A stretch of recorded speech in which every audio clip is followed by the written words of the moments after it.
Essa é uma explicação sobre a parte 1 do exercício 1, letras geométricas, geração de alternativas para uma mesma letra. Para essa parte 1, a gente vai precisar das grades desenhadas em papel milimetrado ou de uma versão impressa dessa prancha de grades do programa Letter Spirit, que está disponível no E-Disciplinas.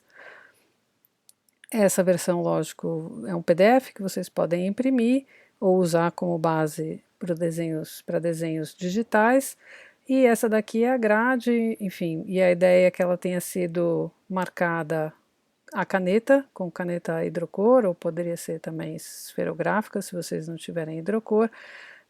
E o ideal, então, que ela seja marcada com caneta, porque os desenhos vão ser feitos a lápis, né, vocês podem marcar o lápis ou lapiseira, e vocês podem apagar também, se vocês não tiverem certeza, enfim, vocês podem fazer esses desenhos nessas grades aqui ou nessas, e quando vocês tiverem certeza sobre o desenho, vocês podem, então, passar a limpo com a caneta hidrocor, seria o ideal a hidrocor para ela ficar mais bem marcada, né? Para a gente conseguir enxergar aqui os desenhos que vocês estão propondo. Tá? Então, dessas bases, mais lápis e borracha é o material que a gente precisa, e uma caneta para finalizar os desenhos.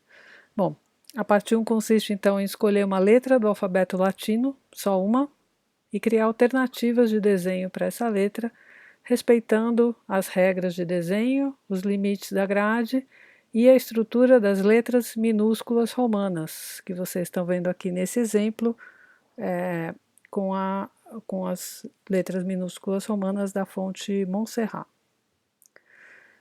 A grade, então, é uma grade de 3 por 7 pontos, na qual os desenhos podem ser feitos, né? Aqui a gente está vendo alguns exemplos de desenhos. As regras de desenho nessa grade, né? Elas estão marcadas aqui nessa representação, e na primeira representação da grade que vocês têm no PDF, elas também estão marcadas. Isso quer dizer que esse é um ligar pontos, né? É dessa forma que a gente vai fazer esses desenhos, ligando pontos, mas não quaisquer pontos, né? Eu tenho que ligar pontos adjacentes, então ou na horizontal ou na vertical, né? Eu posso mudar aqui, né, e fazer um desenho assim, por exemplo, ou a 45 graus, né? Então essas são as ligações que vocês estão vendo aqui, as ligações possíveis entre os pontos.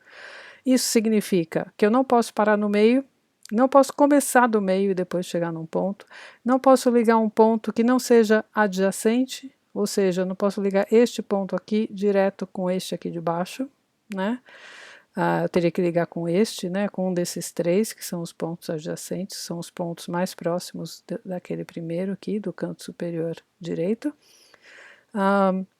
Eu não posso fazer curvas entre os pontos, não posso usar um ponto como um pingo, né, aqui aumentando o diâmetro de um ponto, por exemplo, para fazer o pingo do i, né, se quando eu for desenhar o pingo do i eu tenho que fazer também um traço, ou posso fazer 2, enfim, né, ou 3 traços, enfim, do jeito que eu quiser, mas não pode ser um ponto só. Não pode ser um preenchimento também de grade. E, bom, aqui é um outro exemplo de algo que eu não posso fazer, né, fazer esse zigue-zague aqui, por exemplo, e depois esse outro que termina sem ligar pontos. Mas eu não posso sair dos limites da grade, né, é isso que eu estou mostrando aqui, mas eu posso usar essa grade de muitas maneiras diferentes, né? Então, dependendo da letra que eu escolher, se for uma letra que não tem descendente, por exemplo, eu preciso deixar pelo menos um módulo para baixo, ou 2, enfim, ou 3, mas eu posso ocupar esse espaço todo aqui, eu posso ocupar um espaço menor também, né, e esse espaço poderia estar posicionado em outros lugares, enfim, né, então eu preciso deixar eventualmente algum espaço acima e algum espaço abaixo, né.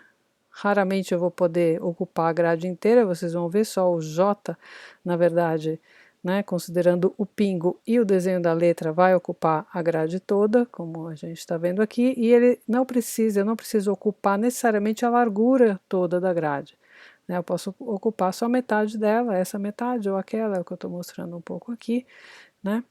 Enfim, então essas são algumas possibilidades e tentem explorar essas possibilidades quando vocês forem desenhar as letras.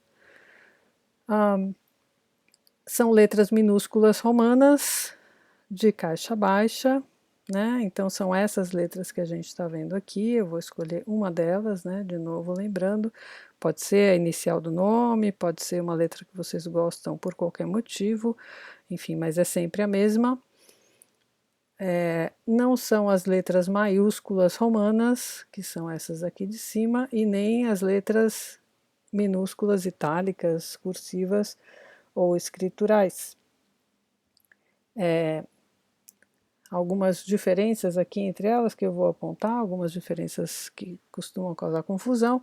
A letra A, por exemplo, né, se eu for desenhar a letra A, ou agora, né, nas alternativas, ou quando eu for desenhar depois o alfabeto completo, né, é importante que a letra A vai ser sempre, então, essa letra A com 2 andares, e não a letra A triangular, que é a maiúscula, e muito menos a letra A com um andar só, que é típico aqui das minúsculas itálicas ou cursivas, tá? Então, a letra A minúscula romana, ela tem esta estrutura aqui. A letra F também costuma causar alguma confusão e perplexidade. A letra F, ela minúscula romana, ela começa aqui o desenho dela, né, se apoia na linha de base e sobe até a área de ascendentes.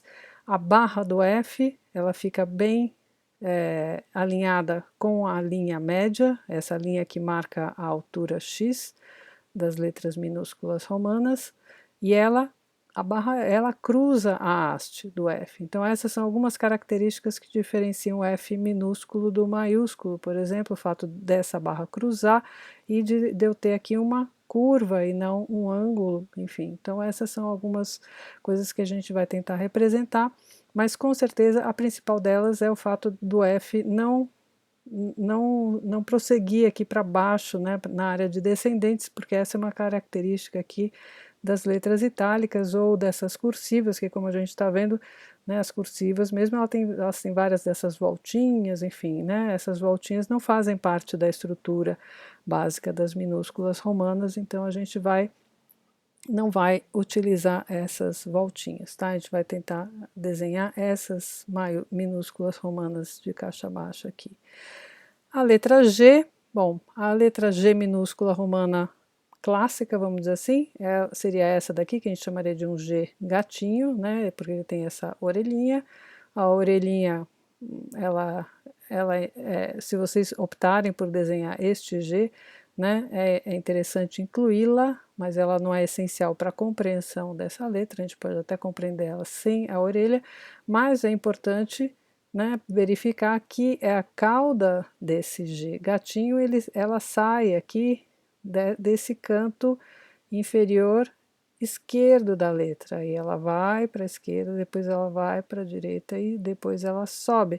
Então é diferente de fazer um G como este daqui aberto e depois fechar essa cauda, né? Porque se vocês fizerem esse desenho aqui fechando, vocês vão estar desenhando um G cursivo ou escritural, que não é o que a gente está buscando. Estamos buscando um G minúsculo romano. Então, apesar do G minúsculo romano clássico ser esse aqui gatinho, né, que é bastante complexo até para desenhar nessa grade, por isso que admitimos também o desenho desse G, e um outro motivo é que o próprio Douglas Hofstadter, se vocês olharem nos alfabetos que ele desenhou, ele sempre usou este G aqui, este G aberto, não o G gatinho, até porque provavelmente ele estava usando como referência uma letra como a helvética, por exemplo, que tem um G com esta forma aqui. Que mais? O I e o J são outras letras que causam confusão, porque as pessoas tendem a esquecer que eles têm pingos, e os pingos, como eu falei, não podem ser simplesmente pontos, mas eles têm que ser prolongamentos, têm que ser traços, né? Então pode ser um traço que vai para cima, vai para o lado, vai na diagonal, ou pode ser um quadradinho, pode ser um triângulo, pode ser um X, enfim, tem várias formas, mas não pode ser só um ponto. E a diferença entre essas duas letras, a principal, é o fato, né, do J ter essa cauda aqui para baixo, o que faz, né, com que ele seja, então, desse alfabeto todo de minúsculas romanas, ele ser a maior letra, é a letra que ocupa, então, toda a grade, de fato, de cima a baixo, se a gente contar, né, desde o pingo até o próprio J, né, todas as outras, vai ser a única letra então que vai ocupar a grade toda, todas as outras vão ter que deixar pelo menos um módulo para cima, ou um para baixo, ou tanto para cima quanto para baixo.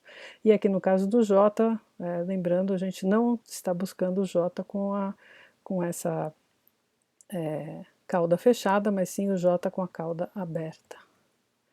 O R, bom, a gente está buscando este R aqui, né, que ele não é muito comum no desenho, né, é mais comum a gente desenhar um R talvez maiúsculo, desenhando à mão, ou fazer esse R cursivo, mas este R aqui aberto, aqui até nessa itálica e mesmo nessa cursiva, a gente tem R's que tem a estrutura do R romano, enfim, né, ele tem uma haste e uma curva aqui para cima. O T é um pouco parecido com o caso do F, né? A gente tem uma estrutura que tem principalmente uma haste e uma barra, né? Se for possível, a gente vai representar essa curva, mas ela não é essencial para a compreensão do T.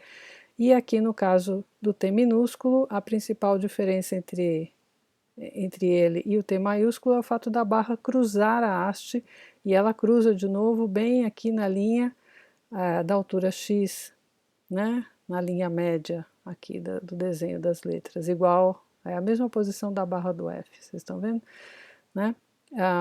E o T, bom, essa parte de cima aqui do T, na verdade ela não é tão alta, mesmo aqui na Montserrat, se vocês compararem, ela é um pouquinho mais baixa do que a área de ascendentes, então eventualmente o T não precisa ir até o topo, mas ele vai subir um pouco para mostrar esse cruzamento aqui.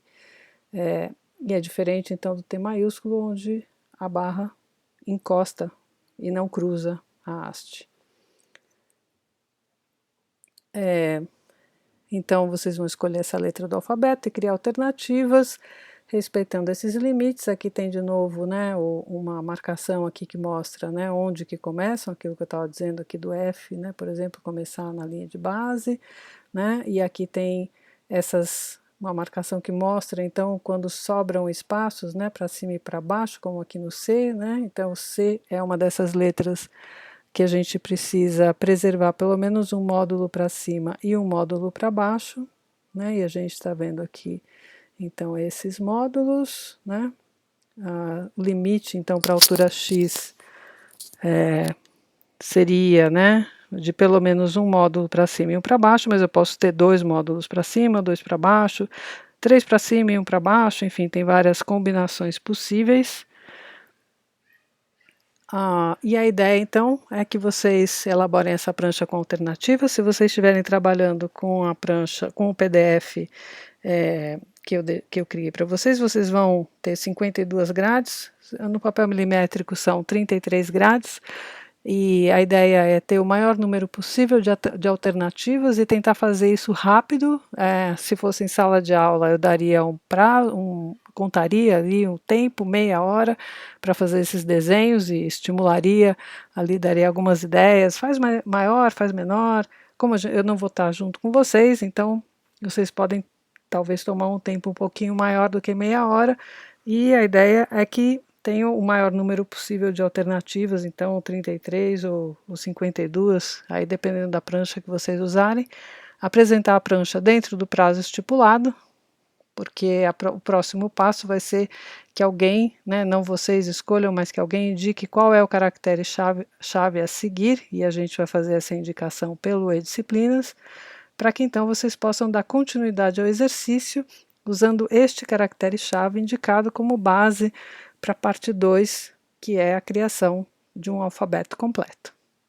Então, bons desenhos para vocês.